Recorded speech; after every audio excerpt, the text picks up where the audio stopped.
Hello everyone. आज का जो हमारा टॉपिक है वो है intra uterine devices. Previous lecture में हमने बात किया था कॉन्ट्रासेप्शन की, जो गर्भ के निर्धारण को रोकते थे, ठीक है, प्रिवेंट दी प्रेगनेंसी। तो उन मेथड्स में हमने पढ़ा था, बहुत सारे मेथड्स को हमने पढ़ लिया था। जो लास्ट मेथड था हमारा वो था इंट्रा यूटेराइन डिवाइसेस, और हमने ये बताया था इंडिया के अंदर मोस्ट कॉमनली यूज्ड जो मेथड है वो है आईयूडीज, इंट्रा यूटेराइन डिवाइसेस, ठीक है। तो most common method of contraception use in India वो है आईयूडीज, इंट्रा यूटेराइन डिवाइसेस। तो आईयूडीज की बात करते हैं तो ये 3 टाइप की हो सकती हैं। एक तो नॉन मेडिकेटेड, दूसरा है कॉपर रिलीजिंग आईयूडीज, एंड तीसरा है हमारा हार्मोन रिलीजिंग आईयूडी। तो सबसे पहले हम बात कर रहे हैं कि नॉन मेडिकेटेड आईयूडीज। तो इसका हमें एग्जाम्पल याद होना चाहिए, लिपेज लूप। ये एक लूप टाइप की स्ट्रक्चर बनाता है और जो होता है वो एंजाइम की एक्टिव साइट को कवर कर देता है। क्लियर। तो नॉन मेडिकेटेड का एग्जाम्पल कौन सा है? Lipase loop. इसका फंक्शन क्या होता है? एंजाइम की एक्टिव साइट को कवर कर देना, ठीक है, जिससे क्या होता है? कंट्रासेप्शन को रोक देता है। अब बात करते हैं, दूसरा है copper releasing IUDs. Copper releasing IUDs में सबसे पहले नाम से पता चल रहा है यहाँ पे कॉपर आयन की प्रेजेंस है। क्लियर। तो एग्जाम्पल कौन सा है? Copper T, copper 7 and multi load 375। एक चीज़ यहाँ पे हम देख रहे हैं कि कॉपर रिलीजिंग आईयूडीज में हमने बताया कॉपर आयन है, तो इस कॉपर आयन का इसमें फंक्शन क्या होता है? तो ये जो कॉपर आयन होता है ना कॉपर रिलीजिंग आईयूडीज के अंदर, ये स्पर्म की मोटेलिटी को सप्रेस कर देता है, मूवमेंट स्लो हो जाता है स्पर्म का। क्लियर। अब देखो पहला क्या है? Release copper ion. Clear. Suppress motility of sperm, sperm की मोटिलिटी को डिक्रीज कर देता है। एंड तीसरा क्या है? इनहिबिट फर्टिलाइजेशन, और फर्टिलाइजेशन नहीं होने देता है, ठीक है। अब देखो यहाँ पे हार्मोन रिलीजिंग आईयूडीज की बात करते हैं। अगर हम हार्मोन रिलीजिंग आईयूडीज में आता है प्रोजेस्ट्रॉन या प्रोजेस्टर, ठीक, एंड दूसरा है हमारा LNG-20। ये दो जो है ना वो हार्मोन रिलीजिंग आईयूडीज हैं, और इनका फंक्शन क्या है हमारा? Make uterus unsuitable for implantation. Uterus की कंडीशन जो होती है इम्प्लांटेशन की उसको अनसुटेबल कर देता है। और दूसरा जो इसका मेन फंक्शन होता है ना वो सर्विक्स को हॉस्टाइल बना देता है और स्पर्म की फैगोसाइटोसिस करा देता है। देखो, make cervix hostile for implantation. Clear. तो क्या याद करना है हमें? इंट्रा यूटेराइन डिवाइसेस में नॉन मेडिकेटेड का एग्जांपल है लेपेज लूप, कॉपर रिलीजिंग में copper T, copper 7 and multi load 375। Hormone releasing IUDs कौन सी है? प्रोजेस्टर एंड LNG-20। क्लियर। इसके फंक्शन भी याद रखिए। कॉपर रिलीजिंग क्या करता है? इनहिबिट फर्टिलाइजेशन, और हार्मोन रिलीजिंग क्या करता है?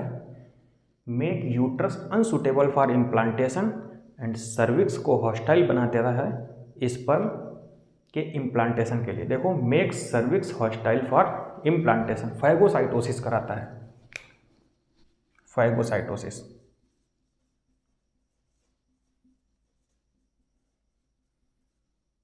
क्लियर।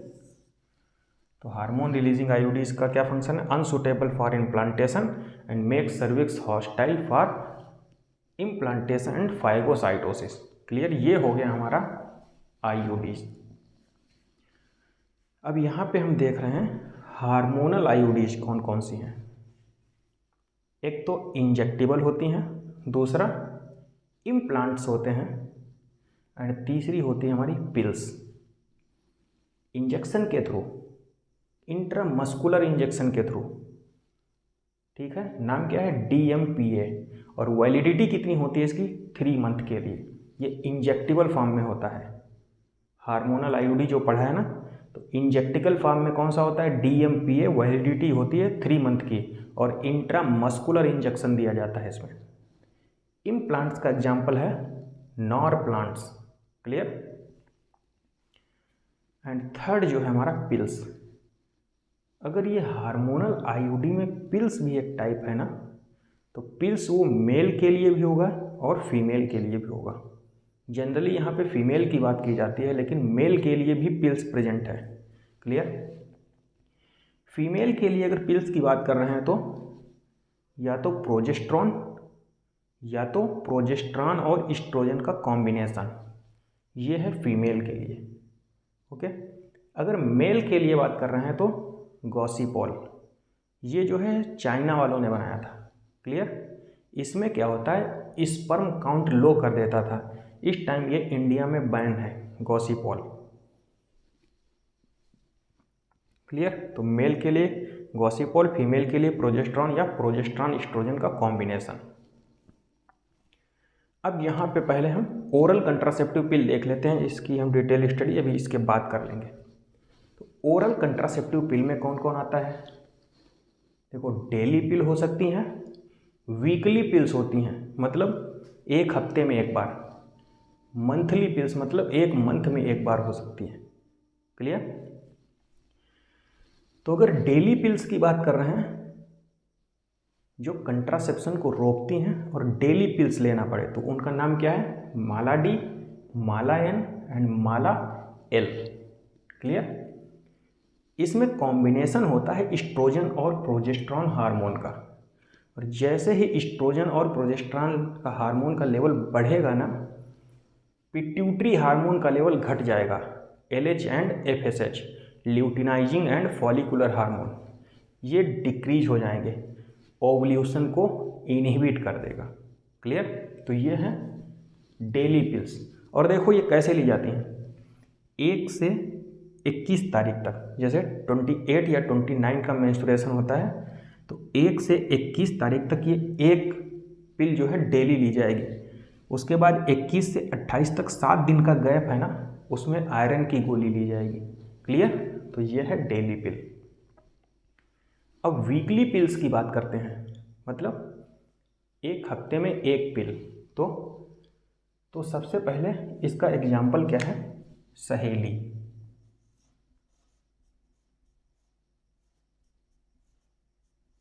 ठीक है, एक कॉमन एग्जाम्पल है सहेली। तो ये नॉन स्टीरॉयडल होती है, मतलब इसमें इस्ट्रोजन और प्रोजेस्ट्रॉन का लेवल 0 होता है, क्योंकि वो सेक्सुअल हार्मोन है ना, नेचर सेक्सुअल हार्मोन का कैसा होता है? Steroidal nature.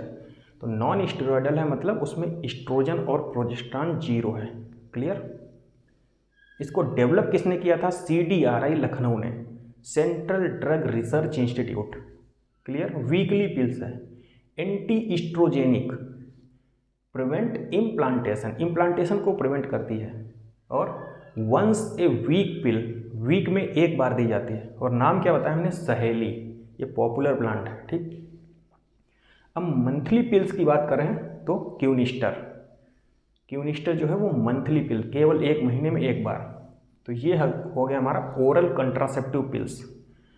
अब कुछ होती हैं इमरजेंसी पिल्स, जैसे प्रोजेस्ट्रॉन या अनवांटेड 72, अनप्रोटेक्टेड सेक्स हो गया। क्लियर। फर्टिलाइजेशन का चांस बन रहा है, जैसे प्रेगनेंसी का चांस बन रहा है गलती से, तो ये है अनवांटेड 72, 72 घंटे के अंदर देना रहेगा इसको। क्लियर। प्रोजेस्ट्रॉन या अनवांटेड 72। अब बात करते हैं MTP क्या होता है? Medical termination of pregnancy. Clear. इसी को बोलते हैं इंड्यूस एबॉर्शन, MTP को। अब कंडीशन क्या है? MTP के लिए क्या कंडीशन है?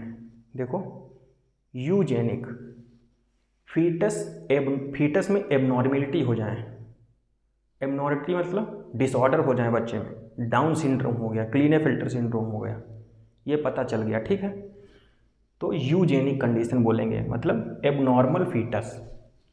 दूसरा क्या है? ह्यूमैनिटेरियन, मतलब रेप हो जाए किसी का, सेक्सुअल असॉल्ट हो जाए, तो इसको बोलते हैं हम humanitarian. Failure of contraceptive devices, failure of contraceptive devices, जैसे हमने बताया था बैरियर मेथड में कॉन्डोम बताया था। क्लियर। फेलियर हो गया, उसमें फट गया, कंसीव होने के चांस बनेंगे फीमेल के ना, तो फेलियर हो गया ना कंट्रासेप्टिव डिवाइसेस का, तो उसमें एमटीपी लीगल हो जाएगी। लीगल नहीं मतलब ये कंडीशन बनेगी, ठीक है। लीगल का केस अभी हम बताएंगे। नोट में देखिए क्या है, इसको लीगलाइज्ड कर दिया गया 1971 में, क्लियर। और इसके लिए दो चीज़ें याद रखिए, फर्स्ट ट्राइमेस्टर में जो है एमटीपी जो है एबॉर्शन जो है वो सेफ होगा, और सेकेंड ट्राइमेस्टर में मोर रिस्की होगा, क्लियर, क्योंकि मेजर ऑर्गन का डेवलपमेंट हो जाता है एम्ब्रियो के अंदर, डेवलपिंग एम्ब्रियो में। और 45 से 50 मिलियन एमटीपी जो होती हैं पर साल पूरे वर्ल्ड में होती हैं, मतलब एबॉर्शन 45 से 50 मिलियन, क्लियर। और लीगल लिमिट क्या है एमटीपी की, वो है 5th मंथ, ठीक है। इसके बाद तुम लीगली तरीके से एबॉर्शन नहीं करा सकते हो 5वें महीने के बाद, क्लियर। और ये जो हमने बताया है डाटा 45 से 50 मिलियन एमटीपी पर ईयर पूरे वर्ल्ड वाइड होती है ना, ये टोटल कंसीव का 1/5 होती हैं, ठीक है। तो ये भी याद रखिए। अब इसके बाद यहाँ पे आइए, इनफर्टिलिटी। इनफर्टिलिटी क्या होती है, लगातार 1 से 2 साल तक कोई कपल अनप्रोटेक्टेड सेक्स कर रहा है और तब भी फीमेल जो है कंसीव नहीं हो पा रही है, मतलब 1 से 2 साल तक लगातार वो अनप्रोटेक्टेड सेक्स कर रहा है विदाउट कोई कंट्रासेप्शन यूज किए, और फिर भी फीमेल जो है कंसीव नहीं कर पा रही है, तो इस केस को बोल देंगे हम इनफर्टिलिटी। इसको दूर करने के लिए हमारे पास कुछ टेक्नोलॉजी है, क्लियर। तो वो डिपेंड करती हैं कि कौन सी प्रॉब्लम्स क्रिएट हो रही, मेल में या फीमेल में, क्लियर। तो दो टाइप की हैं देखो, एक तो है इन विट्रो फर्टिलाइजेशन, दूसरा है in vivo fertilisation. In vitro मतलब फर्टिलाइजेशन आउटसाइड द बॉडी, इसी को बोलते हैं test tube baby. In vitro fertilisation में आएगा ZIFT, IUT and ICSI। ZIFT मतलब zygote intrafallopian transfer, 8 celled stage से ज़्यादा का जाइगोट जो होता है वो फैलोपियन ट्यूब में ट्रांसफ़र कर दिया जाता है। IUT इंट्रा यूटेराइन ट्रांसफ़र, और ICSI मतलब intracytoplasmic sperm injection, clear. Sperm को जो है ना ओवम के साइटोप्लाज्म में इंजेक्ट कर दिया जाता है, ICSI। अब बात करते हैं इन वीवो में। इन वीवो में आता है GIFT।